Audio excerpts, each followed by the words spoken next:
So look, I'm gonna start off here. Thank you everyone for joining us. Our attendees are growing now, so we're at 20 now, which is awesome. So firstly, I just want to say thank you to All Squares. Obviously, I'm working with All Squares. We are a full stack talent agency. We specialize in finding people and working with businesses who have technology at their core. We work across digital, being delivery, design, data, engineering, and of course, product, which is why we're here. So, I mean, feel free to head to allsquares.com.au, understand what we're working on, but as well, take a casual approach. Add myself, Danny Hansard, Julian Viard, come have a chat. If you want to understand what's out there on the market, we'd love to be of help, and yeah, just really have a chat with you. And what we also want to do is really sponsor events and utilize our networks to the wider community, and helping set up platforms such as Product Hackers for ideas to be shared, to have awesome speakers to really utilize industry knowledge, and to pass that on to our networks, which is where we have today, Product Hackers, and I'll pass that on to you, Sev, to take over. Sure. Can you hear me, mate? Yeah, we can all hear you. All good.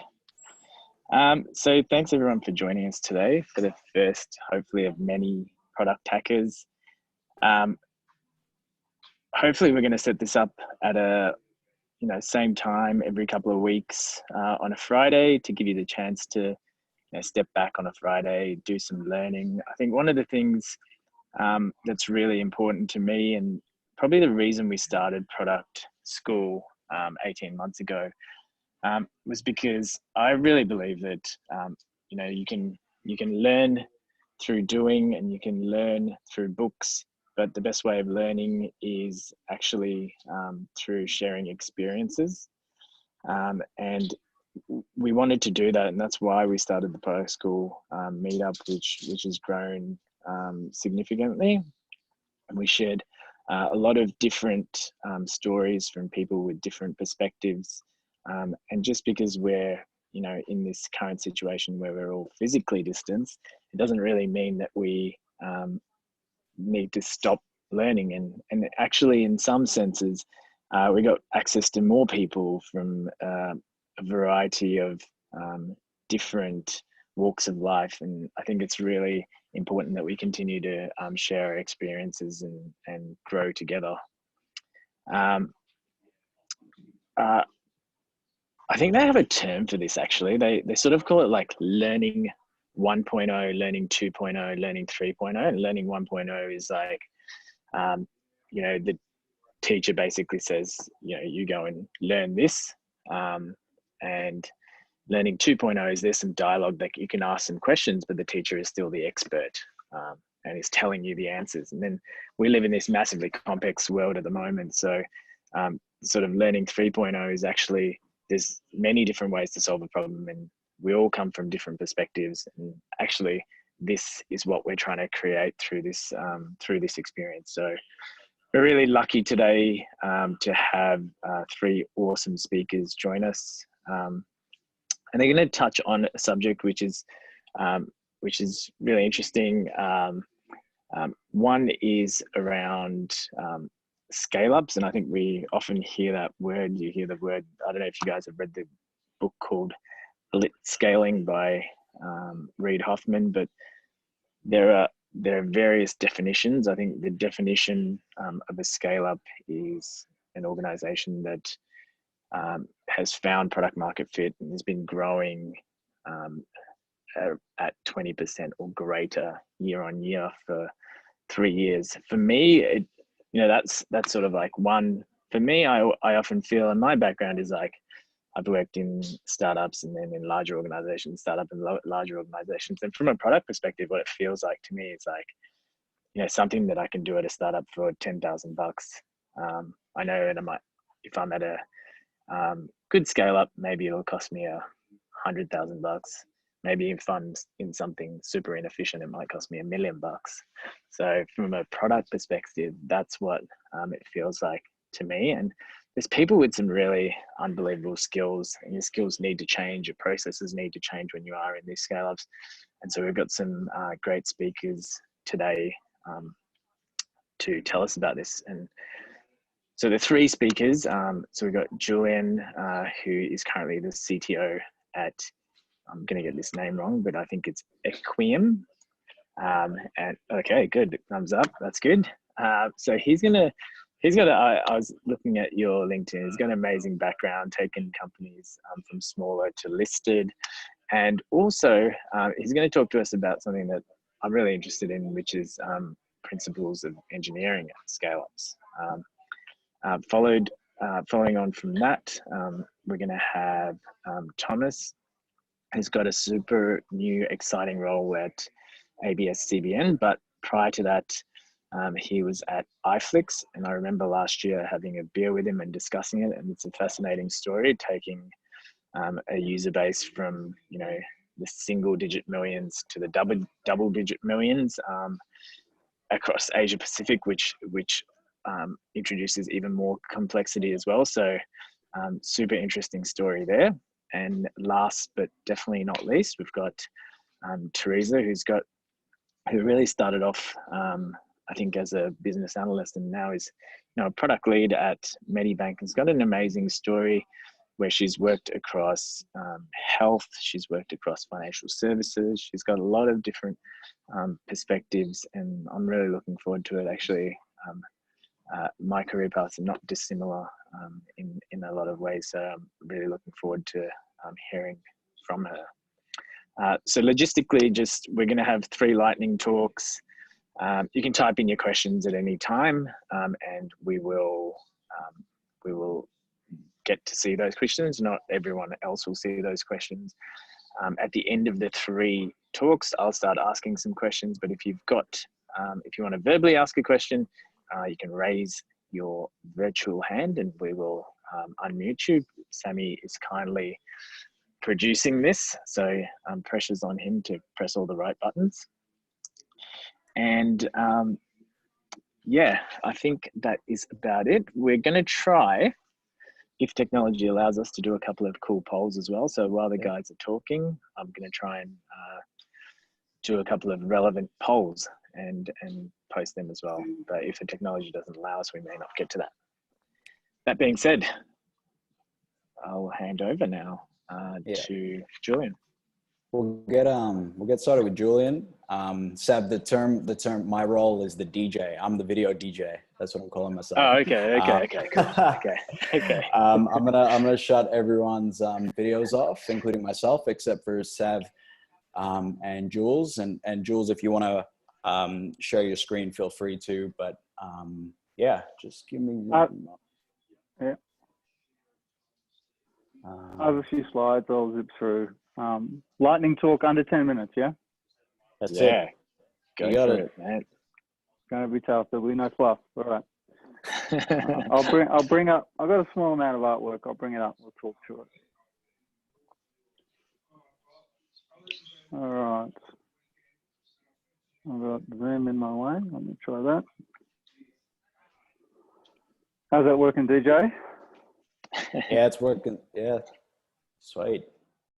The Zoom stuff is doesn't come through the video, the sharing, yeah? The Zoom stuff on my screen is not blocking the screen at the moment?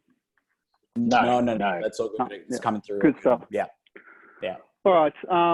Thanks for the interest, Adam.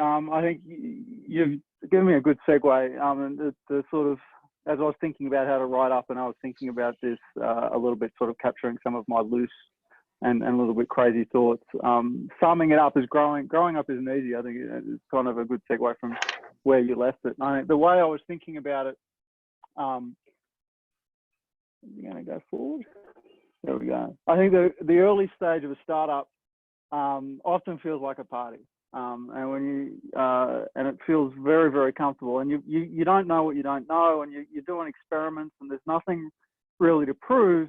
And if it doesn't work, it doesn't work, and obviously you hope that it does. But it's kind of relaxing and really good fun in the very, very early days. And then as you get to a scale up, there's this ongoing question in your mind which is, are we flying yet? And this is the more memorable scene from Ferris Bueller for me.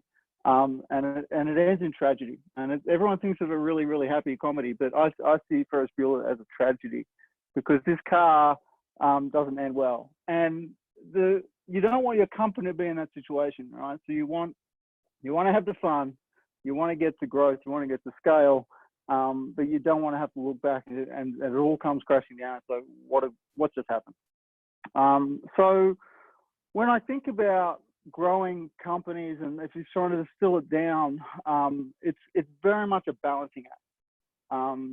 You've got to be very, very mindful of so many different things. And for me, the number one thing is how much time have you got? And if you have managed to get the growth, that's one thing. But if you've got the growth and it's still not profitable, and you've got to consider that. So the first question is how much time, not just about your runway, but a whole lot of aspects. You know, how much time have you got to work with for whatever is the next crisis? And there's always another crisis. You got to understand deeply where value comes from, and this is where the interplay between the product and the technology is absolutely critical. As you're someone, you know, in a leadership position, making calls on where this company is going, you deeply have to understand the value. I think in terms of scaling a company reliable, time is actually more critical, at least in one way of looking at it, but you deeply have to understand where the value comes from. And then you've got to have some architectural goals if you're going to not waste time. And that's something I hate doing, you know, when you're time poor and if you're managing burn and cash flow, you don't want to spend, you know, as I've mentioned, you know, millions of dollars in a particular direction. I'm going to have a go out the window because you're making the wrong call. So you've got to have the goals and you've got to be able to play them in the right order. And then you're off to the races. When I'm thinking about time, it comes from so many different factors. I always work on a multiplier of 10. You know, if the CEO comes to me and says, "Hey, I want 100,000 additional users in the next month," then I'm going to assume I need to have a platform that can deal with 1 million users in the next month. And that's not for a vanity exercise and not to throw more money at hardware, but if we are growing at scale and if we have got 20% recurring growth, a multiple of 10 actually isn't that much lead time.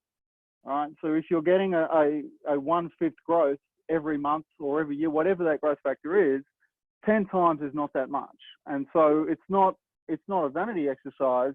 It's very much, if you're only looking at the very, very short term, what your numbers are going to be next month, you're not giving yourself any time to breathe, and you're just going to be constantly fighting a fight. So absolute 10 or even 100 times the expected numbers, volumes, whatever is important in terms of running the business, that's got to be your baseline for where you're targeting your architecture and where you're targeting. And you got to factor that what that means in terms of what you apply is to be decided. But think of it, when you're doing simulations or you're doing calculations, 10 times is critical. Other things that come into time, you've got to understand how the BD operating, and you've got to understand deal close time. A real average, not some optimistic, yep, it's going to be signed next week, it's going to be signed next week, especially if you're doing B2B deals and there's big investment involved and possibly product fit involved on a company by company, client by client basis. You really got to have a good sense of feel for how often those deals are going to land before you can make architectural decisions down the track. You've got to understand your performance bottlenecks and when they're going to blow up next. You know, how much lead time have you got inside the product, inside the architecture before it falls over? You might have to be looking at next investment rounds. You know, you might have to hit certain goals and certain uptime goals or whatever it is. When I was at What If, we were re-architecting the platform as we were going into IPO. And we had critical timelines we were trying to get to and reduce the downtime because the IPO was literally banging on our doorsteps, and we couldn't have any outages leading up to that. It would have had a huge impact on the launch. Cash burn is obviously one for time.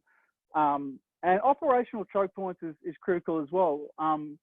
You know, if you've done MVPs and you've been doing it for a long time, you've skimped and run experiments, and you haven't really finished the product, not only from a customer perspective, but from an operational perspective, right? You might be doing manual processes in the back end, reconciliation or billing runs or whatever it is, and you've been living with it for a while, and depending on the personalities involved, no one might be complaining about it, but you might have really key strategic bottlenecks in the business that you could apply a little bit of technology to and give you the ability not to hamper growth. So time's critical. I mentioned value at the outset. Value comes in many different shapes and sizes. If you're going for a pure acquisition play and it's just about using numbers, great. Then what does that mean in terms of growth? If you have got positive cash flow, you've got users paying for real features, what are they paying for? But critical to scale up, one part of scale up is going to be discarding and changing what the experiments were. Not every experiment is a success. Not every MVP turns into a raging product that's going to be on the cover of Wired next month. And so you've got to be on the lookout for stuff to be discarded. You've got to look for competitors. You see not what they are doing and try and copying them. That just ends up in an arms race. Don't do that. Look at what competitors aren't doing. Now look at what opportunities you've got for extending your product in a way that people haven't seen before, haven't thought of, to differentiate yourself in the market and add value in that way, rather than trying to play catch up with your competitors. And number one thing is, what can you do to lengthen the runway, right? Can you, is there some big opportunity in terms of a different market segment that would generate revenue, or a singular valuable client that you could, if you had one extra piece of feature or one additional capability in the product, would open that door. And sometimes it involves compromise. You don't want to be a product company that's always giving what the client wants, just what the client wants. It pulls the product in so many different directions. You end up with a very easily developed Frankenstein if you're not careful. But there are still strategic opportunities when a client emerges that could dramatically change the trajectory of the company. You can't ignore those just for the sake of the product. You've got to work with the business side and figure out what's the right choice. So with that in mind, you've got the time constraints, and you've got the understanding, a deep understanding of the value. Then we start distilling that down as from a very selfish perspective in our little technology world. What do we need to think of? What do we need to do next? And obviously, in a big company, maybe you've got the luxury of doing multiple of these things at once. But in the real world, when you're growing and you're still struggling to get break even or positive cash flow, then you've got to start prioritizing this sort of stuff. And you've got to pick a few of these. But starting with very, very basic stuff like, what is the performance weaknesses you've got at the moment? The first thing you should do with any performance problem is throw money at it. There is no reason why money shouldn't fix most performance issues right now. You've got elastic compute from a number of very reputable vendors, whether it's Microsoft, Amazon, higher end services like a Roku. You can spend a lot of money and get a lot of bang for buck before you get real scalability problems. Again, when I was at What If, we were running the entire company on 2 servers. It was a major project to go to 3 servers. We were running our own. And so going to 3 servers was a huge job for us. We had huge caching issues we had to deal with. These days, you don't have that sort of problem. You shouldn't, not until you get to massive scale, should you be really worrying about the cost of your compute platform. It shouldn't come into it.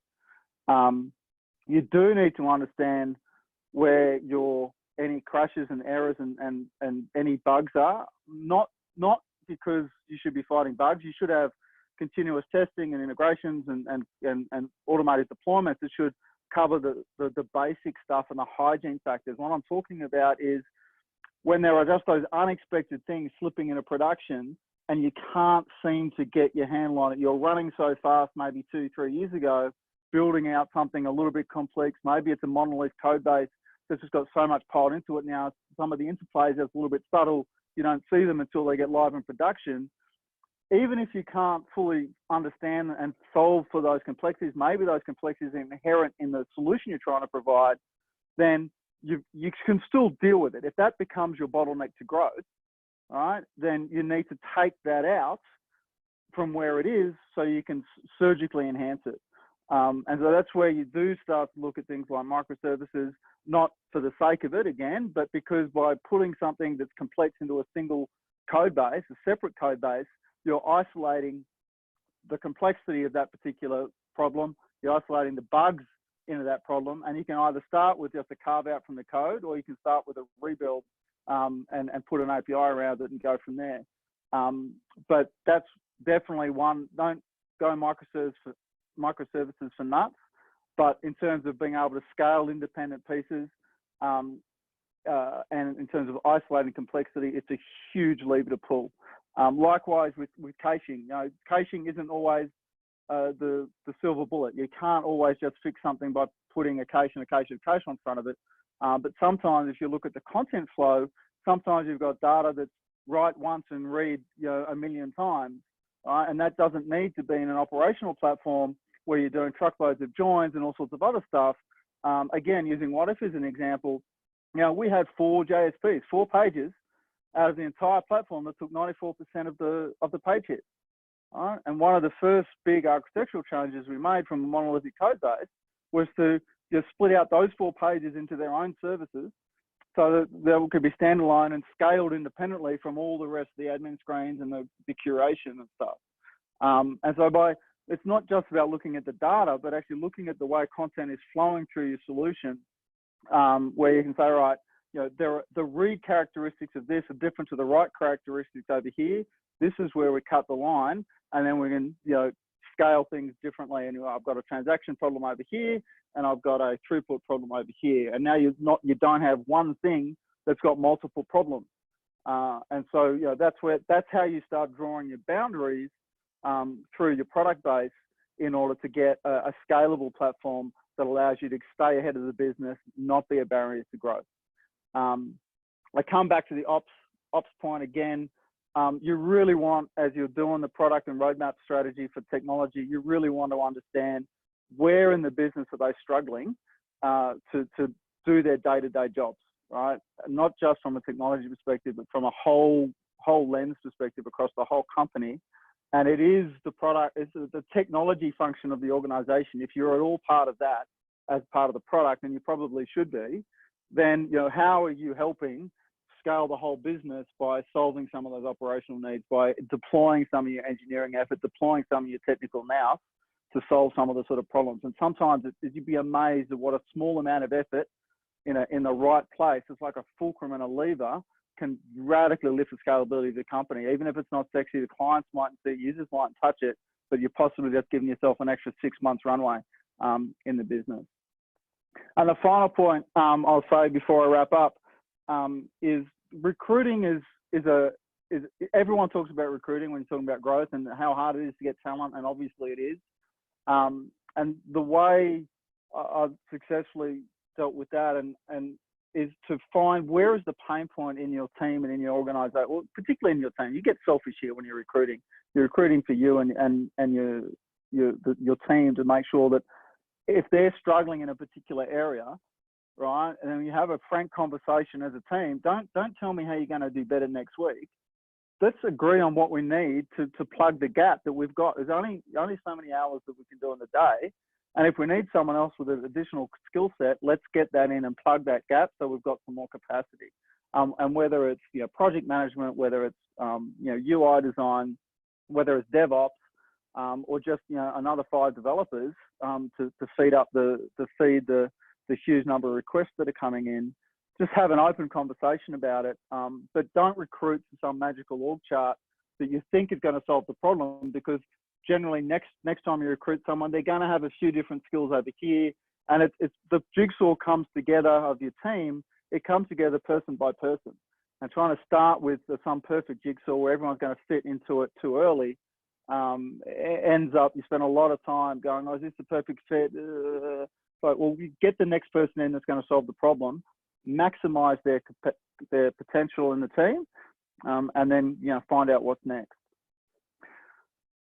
So those are the goals. It's nothing terribly technical here. You can go deeper into the weeds. I'm happy to answer questions around some of this technical, but I think this applies to whatever technology you're using, whether you're doing rewrites or whatever. This is the thinking landscape that we've been using for a few years in the organizations that I've been that's been effective. And I think the reason this works well for me is this is a saying I've been using for a few years now. In isolation, everything is ambiguous, but in context, everything is common sense. So when you're looking at all the possibilities of what you could do with a scale up and with the technology platform that you're trying to improve on, or the product you're trying to grow, it can be overwhelming. Right? You're just starting with a blank thing, and you can pick any one good thing, and everyone look at, well, it's not a bad thing to do, but is it the right thing to do? And that comes from knowing in the context of how we're going for time, how we're going for what's the next value, and how do we put that together to maximize revenue, and what are our overarching goals. And you do want to take the product forward in a direction. When when you know you want to split stuff out, you can't do that simultaneously with everything else that's going on. So you've got to pick your battles, and you've got to know when that you're going to do the next architectural split. You know, when you're going to add the next service, when you're going to add the next layer of caching, when you're going to start using, send mail and send, send grid instead of whatever it is whatever you change you need to make, have them racked up. But like your recruiting strategy, it's when is the next pain point hitting you? And then that's when you start saying to the CEO, okay, I'm going to take some time to go in this direction, and that's going to give us an extra 12 months growth in this particular area. Let's get it done. All right? And that's pretty much the whole game. And you just rinse and repeat, and that you've got an overall goal. That what's next on the plan is kind of that we deal with the next pain point, go on to the next thing, go on to the next thing.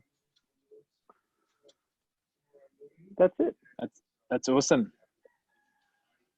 I really like that. I particularly like, and I've used that before as well. I don't know if I've used it as successfully as you, but the 10x sort of framing to say, like, if we're at 1,000 users, then we're looking at how we're going to scale to 10,000 and so on and so forth. I really like that frame, actually. Yeah, it's saved me a lot of time. And money.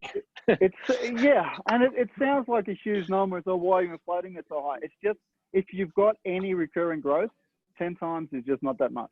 It's gonna hit you in the face before you know it. It'll save you. Yeah, for sure. Yeah. Cool. Thank you very much for that, Julian. I think next we are going to Thomas. Hello. You all set up? Hear me? Good, man. Yeah. Alrighty. Go for it. Quick game is a good game. So let's move you, present. Okay.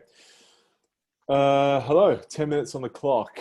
Well, thanks for inviting me to this, Sav and Sammy. It's good to be part of. And in trying to understand who the audience was for this, it seemed reasonably broad. So I thought that I would talk about something which is a recurring theme for me across my career, which has been similar to yours, Sav and Tess, with being a BA coming out of agencies. But I've been across product delivery, design, a consultant, enterprise, agency, startups. And probably the reoccurring thing that I feel that I bring is the basics, which sounds kind of boring, but is a incredibly important foundation. So let's get into it. So I'm Thomas. I've worked across product design and delivery. I like to think that being broad across those different disciplines gives me a skill set around translation, mediation, and being really good at helping join dots across different business units and different parts of the business, the CEO to the CTO, everyone in between, marketing to content, blah, blah, blah. So I like to think that I can weave between them quite easily and get an outcome fast. So why talk about this? Let's start with why. So I think it will be useful to talk about what I consider to be some of the basics in product management. And I think it's something that is forgotten at the most senior levels, and sometimes it's not known at a junior level. And I think that those basics, especially in scale-ups, are often forgotten or missed. And I feel that oftentimes some of what I would consider to be basics are harder to reintroduce once you have scaled. And to follow on from Julian's, the architecture both technically or from a product perspective or from a design perspective, is some of those fundamentals are not in there and things have not been considered. To retrofit can be a more complicated task to having it been in there from the first place. So as Sav mentioned, I worked for iFlix in my last job, and that was, iFlix is a streaming company. It's basically was a clone of Netflix for Southeast Asia 5 years ago.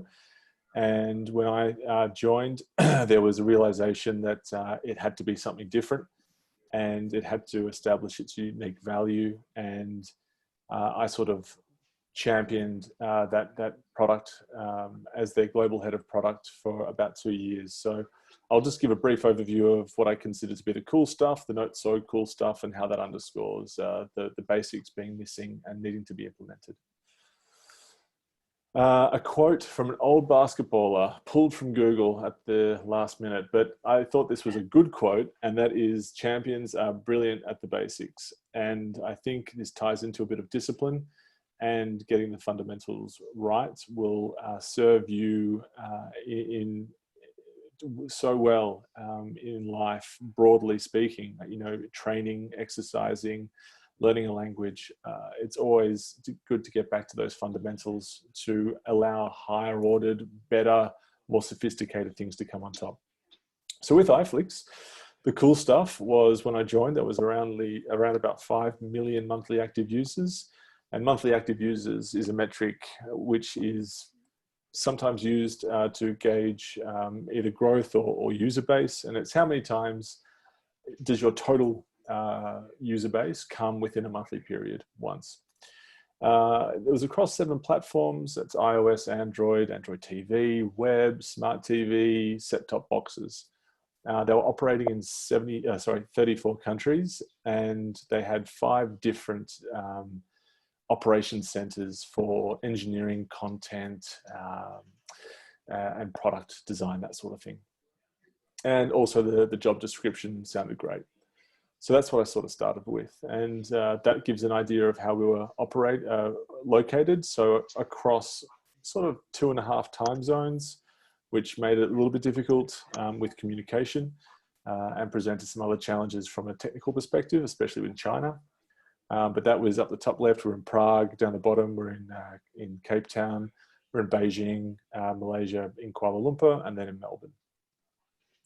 And this was just a little graphic to show all the pings of people opening up a new session using Fabric, which has been since bought out, but it was a really cool analytics tool. Some really fun stuff, which really wasn't that useful, but it looked pretty. But again, just to show where our user base was primarily Southeast Asia, but I'll get into that. So to me, joining, I thought it was really successful. I thought, oh, okay, here we go. It's a global company. It's been around for 5 years. It's a bit of a darling in some VC circles. You know, this is going to be great. I'm going to learn, you know, what the best practice UX and product management will be, and all of that sort of stuff. And I think it was superficially successful, but underneath, well, the not so cool stuff is that there was no data. There was no user research. There was no UX team. It was a top-down culture. There was little visibility across multiple delivery teams or the business about what was being worked on. There were roadmaps based purely on opinion and not on any data or any value or fact. And the way in which the organization was structured around engineering resulted in essentially a feature factory, plus a lot more. And when Sav said we caught up over a beer, it was many beers, and it was quite a cathartic experience just to vent about my experience. But it was incredible to see a little bit behind the curtain. So in that sense, when you're in a leadership position or a non-leadership position, but in the rough area of product, when the basics are missing, where do you start? And that machine is continuing to churn and run ahead and pump out stuff. And there's a hive of activity. So some truths are that it is easy when you join a new company to be swept up, and it's easy also, once you've been there for 6 months to a year, to relax and to just to fall into delivery mode and just to pump out things. And it is hard to make changes midstream.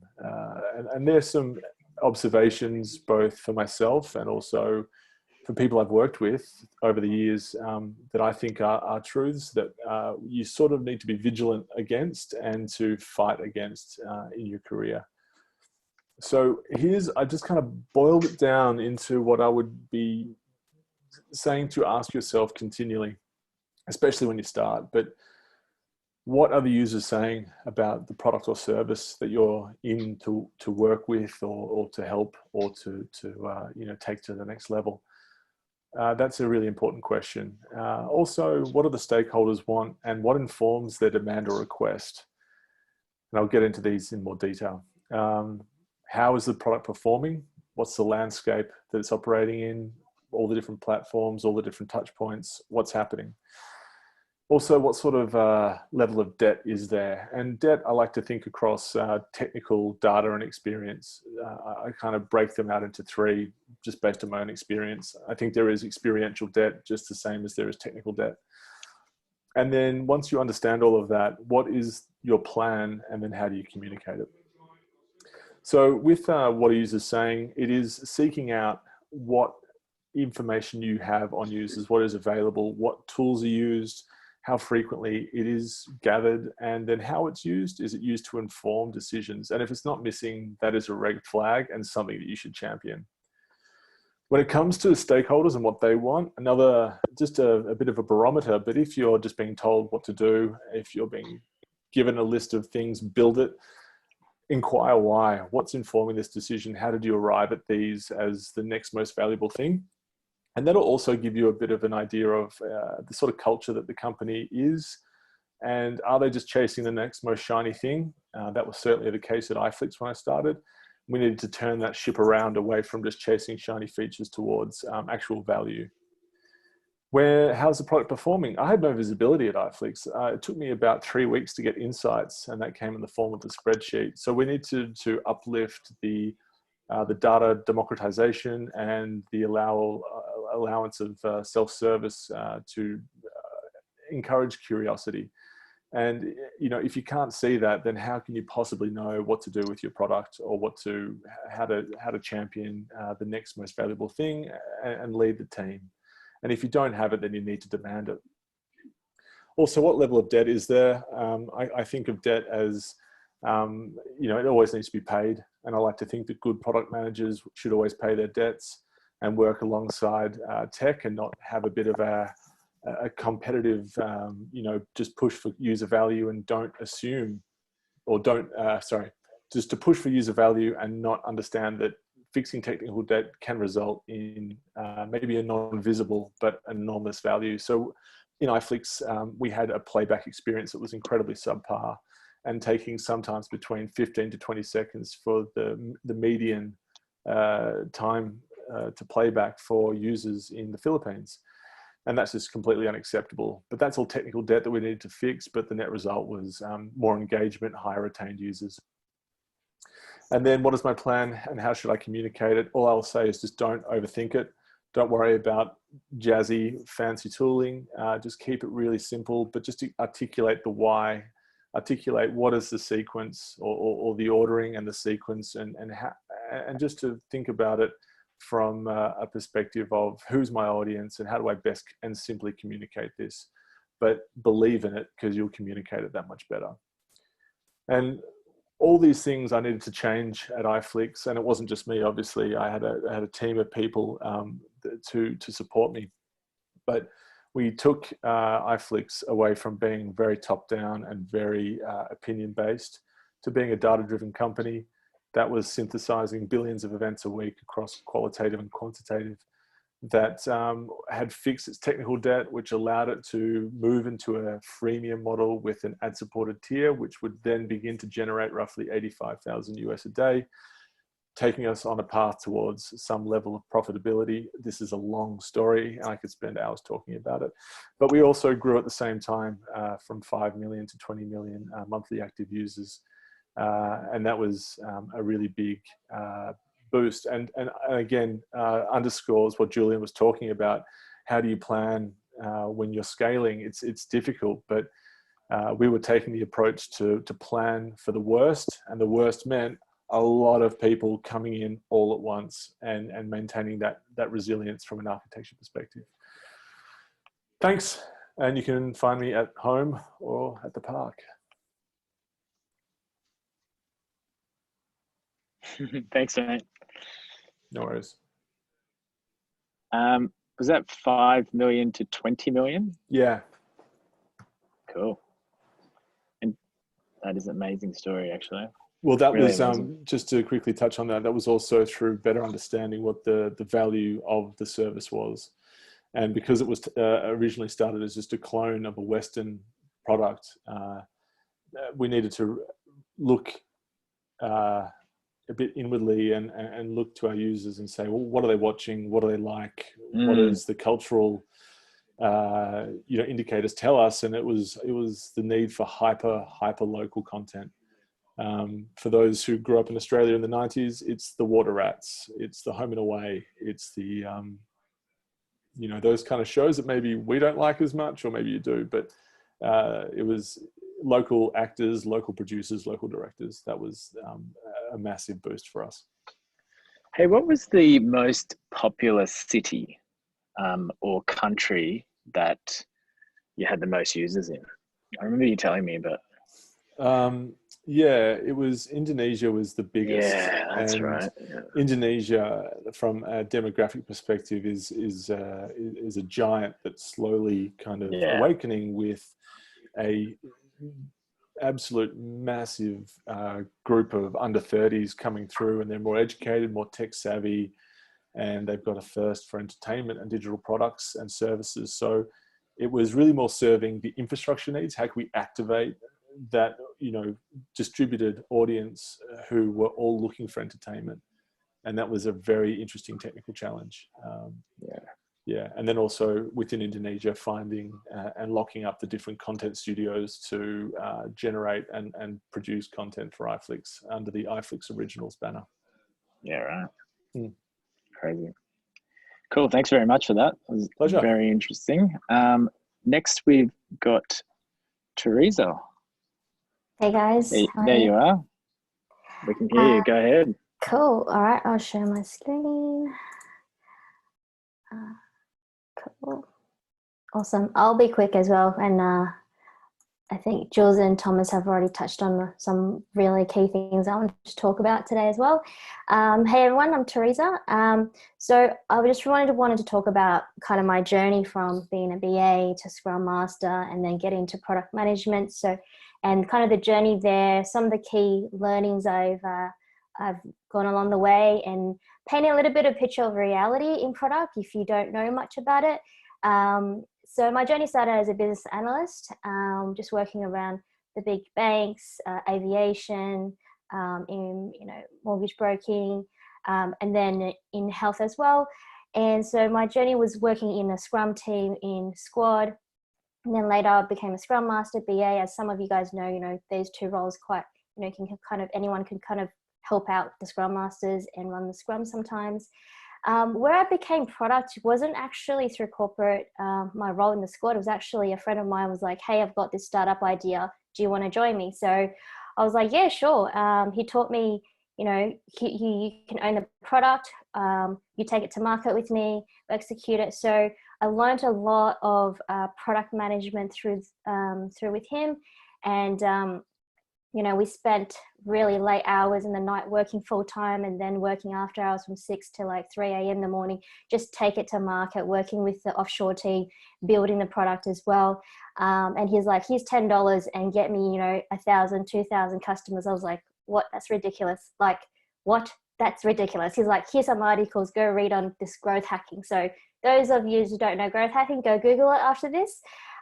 It provided a lot of value because from thinking in corporate, doing projects that are like, tens of millions of dollars and putting it into the customer's hand, and we don't even know if it's successful or not. Being able to learn from ground up with $10, you can get 1,000 users onto the platform within a couple of months and really help you tailor the product in the right position. So for myself, then I got opportunity within one of the corporates. They realized I was running a startup outside of my full-time work hour, and that's where I kind of started evolving my role a bit further into product ownership, product management. I've got a nice role in Medibank looking at the health system and how do we digitize health care as well. So I wanted to paint a picture. So everyone kind of go, product management, that's awesome. I want to make decisions. I know a lot of feedback about this product. Why can't we do it like Uber? Of course, we can definitely do it like Uber, but there's a lot of things that you need to be aware of before coming to product. One is you must research, all right? So you must know your domain. I'm not saying you have to research every minute of the day, but at least understand the domain, the areas, because people are going to be relying on you to kind of explain the reasons why behind certain decisions. So researching, talking to your squad, talking to other people, getting to the community like this one, and asking people who've really done the groundwork around, where's best, what's going on in the market, and then working with your customers as well to research on what do they think. The second one is actually probably what was one of my the hardest one to adjust to, is about being comfortable making decisions. So your squad actually looks up to you to be like, okay, what do we do next? And why should we do it this way?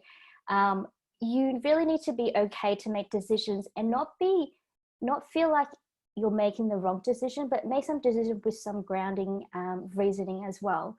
A lot of people try not to make decisions sometimes because they feel like it's going to have a negative impact on them. But when you step up into product, that's one of the ultimate things. You need to make quick decisions and to get the squad to keep running forward. Sometimes it might not be right, sometimes it might be really amazing well, but you would have to learn from that as well. Keeping a positive mindset in the startup world was pretty damn hard. I'm not going to lie. You're going to fail multiple times, and even when you're in corporate, there's going to be decisions you make that it's not going to turn out right, and your squad's going to get demotivated because like, oh, we've got to do this again. Why can't the business make up their mind? But keeping a positive mindset, keep pushing your squad forward, because that end goal, the reward, is actually massive. As much as it's challenging in the product space, the reward is huge. And to be able to get there, you actually feel the atmosphere around you and your team to actually come out and be like, yeah, we're like the best team, we're winning, we're killing this. The next part I thought was really critical is around getting your foundation strong and getting it right. By learning and understanding each of the product development stages. So by taking the problem in and really figuring out what exactly is the problem. So in large corporates, they'll be like, hey, build this feature, right? And just put it in your platform. Just put it in this way. I want the button right here. But really focus on,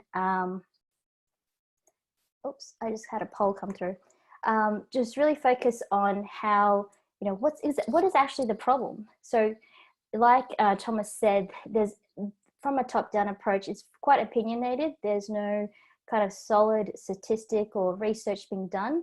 For us, I find that our role is actually to challenge the problem, to really decouple it and figure out where the problem actually lies. It's actually not just build this feature. Continue to optimize, evaluate. Once you've built the features out there or the product out there, don't forget to continue on monitoring your analytics, trying to fix the problem. So if not many people are using it, really figure out why. The optimization part also touches on what Jules was saying about operation. So a lot of the times in large corporates, like, here's MVP, get it out the door, just put the manual process in the back end, we'll go fix it later. That fix it later never really comes. So you need to actually give yourself some space and help the operation team to fix the manual process, make it automated, because by making things automated, by reducing some of the tech debt, you can actually scale a lot faster on your platform. You can actually build and optimize a lot faster as well. So give yourself that kind of room when you're working with your backlog. And last one is, it's actually okay to fail. So it's not the end of the world. There are multiple models, and when I worked at one of the big corporates, they had an innovation lab, and they had this big massive board. The culture was to fail fast. So there's method for you to actually test and learn to fail fast, but as long as you take the learnings and apply to them, then it's fine. And so how do we get into this beautiful world, magnificent place of products? So I started, just, expressing my interests around different product areas, got lucky with a startup, and again, got lucky with my manager noticing that I was working in a startup, was really, really keen.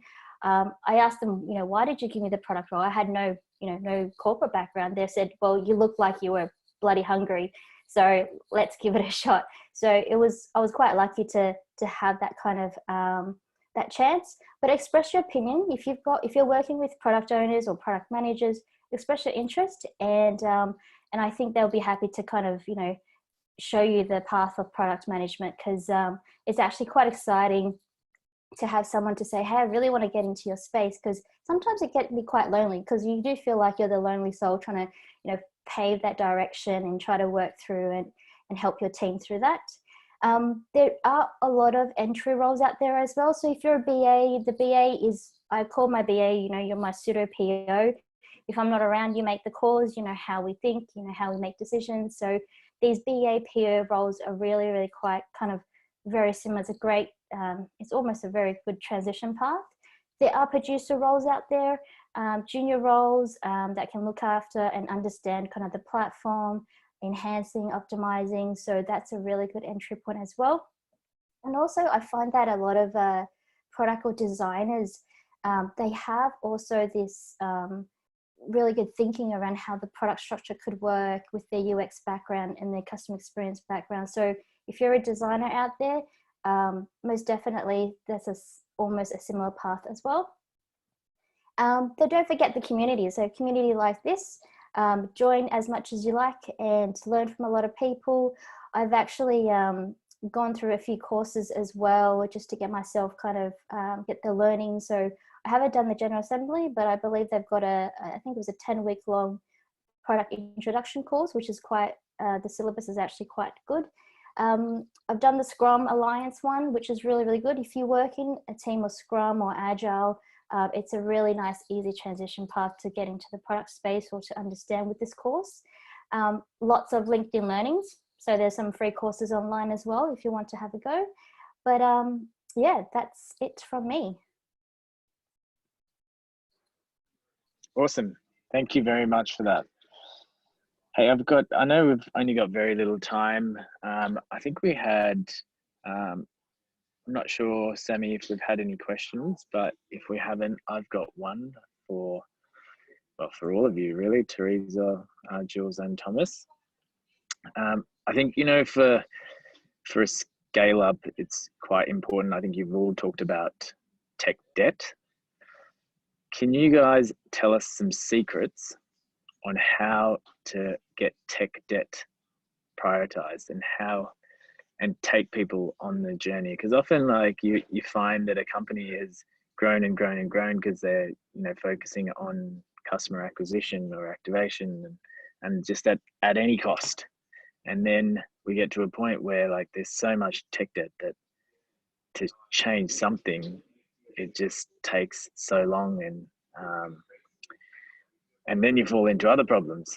But to actually get that bit of tech debt prioritized is a massive issue, because you have to convince quite a few people, often without the knowledge that you have, that this is really important for the future.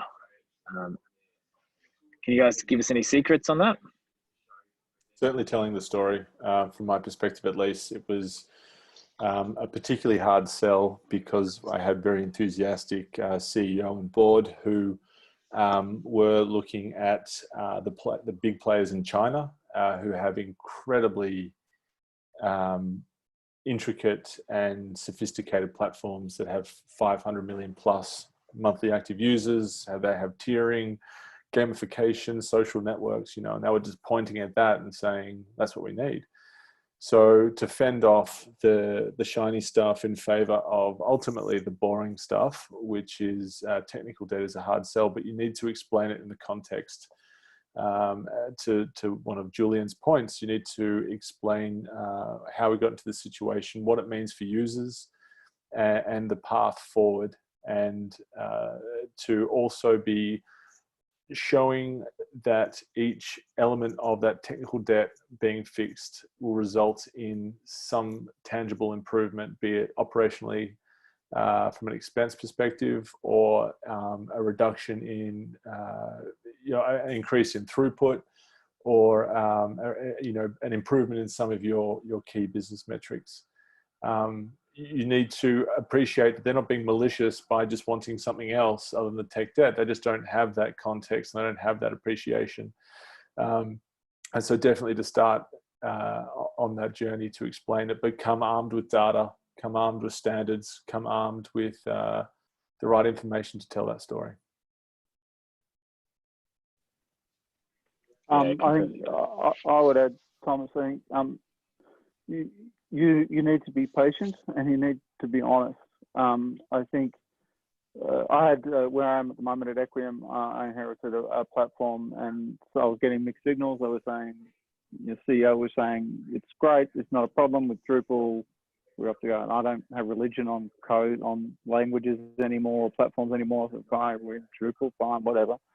I actually got the guys to I used some of my old skills from my Scrum and Agile days, and said, all right, we're going to bootstrap a project here. Absolute discipline. This is. I know that if we follow this process, we're going to get this result because it's well trodden. This was a very, very simple feature, and at the end of 4 weeks, we had 2 fields on the screen, 2 new fields on the screen at the end of 6 weeks. And I just pointed the whiteboard out at the repro and got the team to acknowledge that this was not something I could use to base a roadmap in terms of planning from, because if it was going to cost me 3 weeks per field, we're never going to get there. To Thomas's point around looking at other competitors and what they have, you say, I can't build a roadmap based on that velocity. So, and then there was this sharing with the business guys. We can't keep working on this cluster of mess. We have to do something. Then the question becomes, what's next? And that's where the hard decisions come in. But the first decision is stop adding to it, right? Just stop. So next time you get a really strategic feature, you have to figure out a way not to rewrite the platform that's going to take an N number of times and probably a number of hours and probably fail, but let's build this critical feature the way we want to go forward in an isolated way, in a service, whatever it is you need to do. And it's going to hurt, and the identity management for the users is going to be shitty, and there's going to be pain points. The engineers have to suck up that pain. So it's not going to be a beautiful architecture. It's going to be a bastard. We're going to have this thing over here that was the old crap that you built, so you should be living with it. And we're going to have this new shiny thing on here, but we can't get too excited about that. And then it literally, using that approach, it took me 3 years to keep adding the new bits that the rest of the stuff finally just starts eating away. And we just cut it off and stop using it. And then you do one sort of final push to get it over the line. But that requires patience. And that goes to the plan that I talked about. If you know that's the direction you're going in, then looking at all that context, what's the next step to head in that direction? It mightn't be the straight line, but at least you're heading slowly in that direction you want to go. And then your tech debt, you just leave behind as you go in that direction. I really like that. Yeah, it's the same. The funny thing you guys talk about is we write a lot of reasoning and option papers for the business, because for them is speed to market all the time, more features. But yes, exactly. It's really like what Thomas and Julia said, is the story that you've got to play it back to them, is like the platform is going to suffer if we don't fix these tech debts. And with COVID, our business really changed their behavior from, not thinking about digital, who cares about the technology, the back end that stands up our platform, to really, all right, let's get serious about this. So we are, every quarter, we do, prioritize our tech debt to make sure that, we can actually speed up our speed to market for the future roadmaps. That's awesome. I actually saw this funny joke. It said, who led your digital transformation? And answer A was like CTO, the answer B was CIO, and answer C was COVID-19. And I thought that was really funny, but it is accelerating what a lot of organizations around the world are doing. And, you know, and it's helping them, and they're reprioritizing, you know, things such as, you know, tech debt that is not enabling them to scale as fast. So we have two other questions, which I'm going to ask for from our crowd. One is for Teresa. What was the learning you took from your last project? The learning I took from my last project is probably tell the story a bit better. So for us, you know, digital is very to themselves within the business, and we realized that the rest of the business didn't really understand digital. I mean, some people have a phone, they use Facebook, that was pretty much it.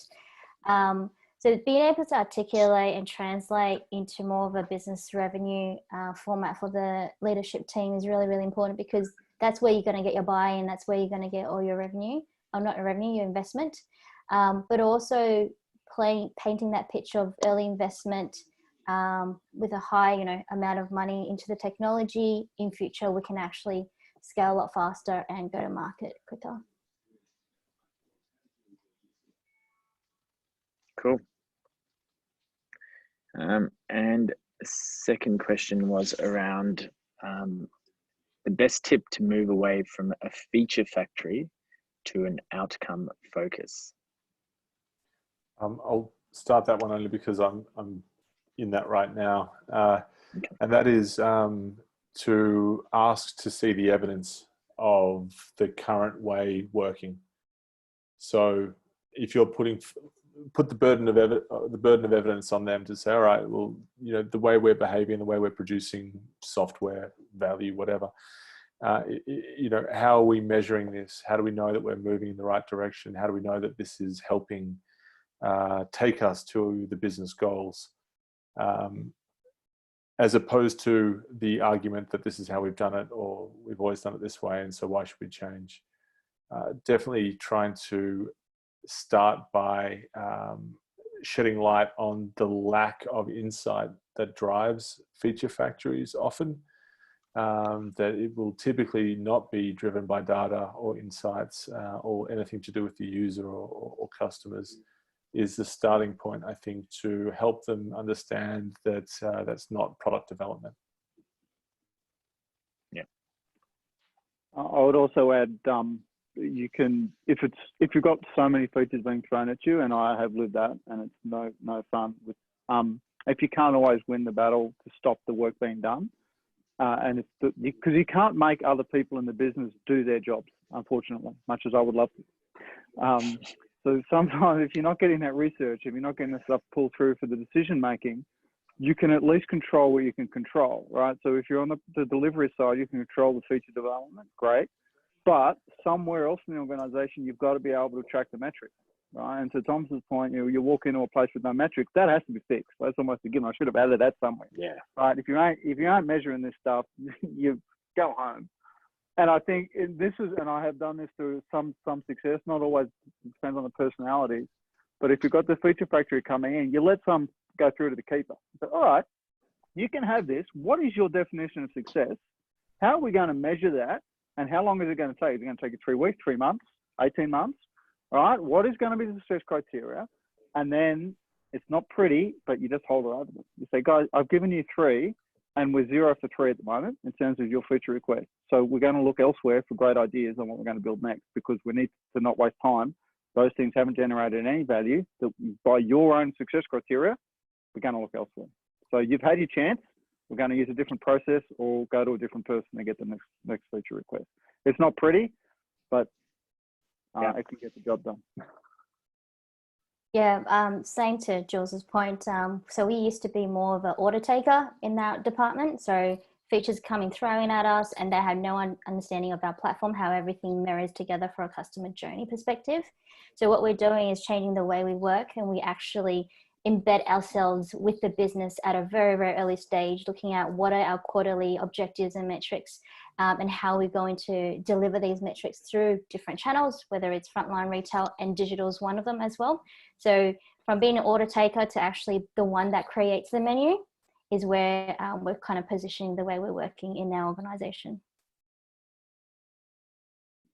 That's really awesome. I think that for all of this, you know, data is like a hygiene factor. I know, and it'll remain unnamed who I'm talking about, but in one of my previous roles, they had no data, you know, and revenue was going up, and convinced that we were doing the right thing. But I kept coming back to this, like, you know, we need the data. It's not necessarily what we're doing. It's just you've got a really good sales team and your salesmanship is incredible. But the product, you know, the features, they're just the features. We don't know which one's working, which one's not. And in fact, there's like 150 that probably haven't been used in the last 10 years. And we don't know that because we don't have any data. And I think that's also important for the scale factor. Like, you got to be able to know what's being used and what's not being used, so you can sort of continually simplify your product and not make it overly complex. That's been awesome, guys. I've really enjoyed it, and I'm sure everyone else has as well. Thank you.